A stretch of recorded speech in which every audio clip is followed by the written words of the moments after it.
How to fix Instagram schedule option not showing.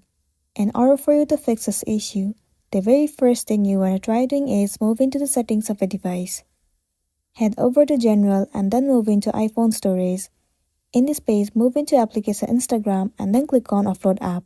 Once again click on Offload App. It will clear the cache and the storage of the application. It will also remove all of the unwanted bugs and make your application run efficiently and smoothly. So once done, now the next thing you want to do is, you have to make sure that you are using the updated version of the app. So head over to App Store. In the source bar, search for the application Instagram and then move into it.